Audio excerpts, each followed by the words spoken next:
Сакам да ме информирам денеска дека пред неколку месеци започна имплементација на 6-месечен проект на Сдружениот суд на Република Македонија и Америчката амбасада во настока на заекнување на независноста и независност и напредување на правосудството воопшто во Република Македонија. Ова денес работилница е трета работилница и посветено е на медиумите и транспарентноста во правосудството. Значи, овој проект има 3 столба. Првиот столб е реформи на правосудниот систем, вториот столб е казна политика на Република Македонија и третиот столб е пробацијата. Значи, на првите 2 работилници, каде што учествуваат суди, адвокати и обвинители, се донесува неколку заклучоци во однос на казнената политика на Република Македонија. На грото суди се намислени дека законот за одбирање на висината на казна треба да биде укинат, бидејќи не ја постигна својата цел. Иначе првичните размислувања не беа во насока да се направи закон или правилник, туку беа да се направи едно помагало или гадлайнс кој ќе помага на судиите во определена казнената политика. Со тоа што денеска ќе имате прилика да чуете дека не само судиите и туку и професорската ЕФЛ дека е против овој закон, бидејќи не ги постигна целите за кои е донесен. Дали ова, се извинувам, малата казна за палењето на доказите за прислушување алармот што се вклучува?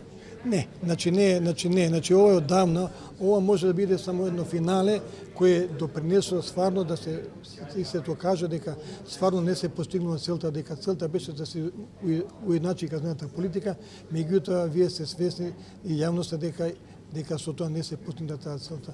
Алармот е многу порано и од страна на професорската и на стручната, значи фела. А во однос на транспарентноста, вие како врховен судија, колку пати имате изјави дадено пред медиуми или зборувано за некој ваш предмет? Значи мора со жалење да констатирам дека перцепцијата на јавноста дека судиите и судството воопшто се многу затворени.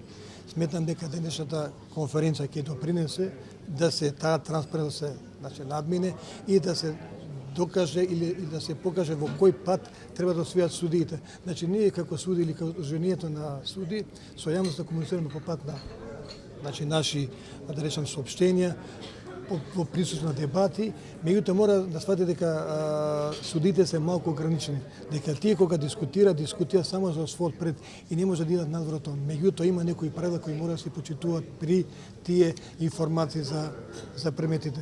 Свесен сум дека судијата и судиите воопшто тие мора да бидат првите кои ќе информираат јавноста за определен предмет за кој јавноста има интерес. Бидејќи мора да потенцирам дека улогата на медиумите е од големо значење, бидејќи како што знаете, многу граѓани немаат време и желба да бидат присутни на судските претреси, меѓутоа таа улога ја врши медиумите кои преку правовременно известување ја запозна јавноста за определен случај за кој има интерес. Меѓутоа ние треба да водиме сметка да не се претвори известувањето во некој циркус, како што е, ако се сеќавате, како што беше случајот Симпсон во Америка, каде што од еден обичен спор за убиство се претвори во циркуски Значи вие исплашени од тој Не, ние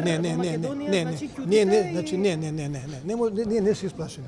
Значи ние сме одговорни. Значи ние сметаме дека нашиот збор го кажуваме пред судот.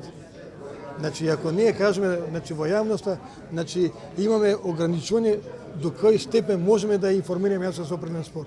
Значи знам дека вие како медиуми сте заинтересирани да поише работи, меѓутоа таа работа на потпаролот на судот, на председателот на судот, кој треба еднаш годишно, еднаш месечно или на поише начин да ги информира медиумите за значени предмети во судството. Значи не е судијата кој работи да го информира медиумот за таа работа.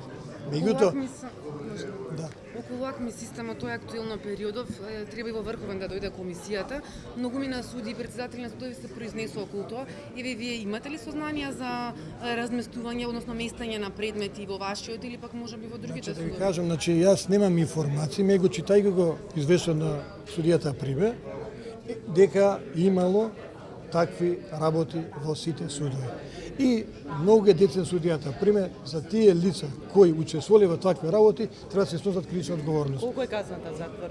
Тоа прво како се дефинира тоа дело злоупотреба на службената положба, така? И колку е казната? Сега зависи, знаете што зависи кој член, кој став ќе биде тоа. Значи имате од 3 до 5 години, меѓутоа зависи дали ме разбирате за какво кривично дело и под кој став ќе биде. Дали ќе биде квалификаторен елемент или не биде квалификаторен. Веројатно за председател на судот треба да е квалификаторен елемент, бидејќи тоа е службено лице, власно лице кој треба да води сметка да не доаѓа до злоупотреба на надвисост, а не да прави злоупотреба. Меѓутоа тоа е се на ниво на сомневање, додека не заврши комисијата од присуството во однос на тој системот за списокот, тогаш ќе биде запознаена јавноста и ние дали имало и немало злоупотреби и ако имало злоупотреби кои ги направи тие злоупотреби. Зошто толку долго Врховниот суд не одлучува за ПСС-ата на специјалното јавно обвинителство?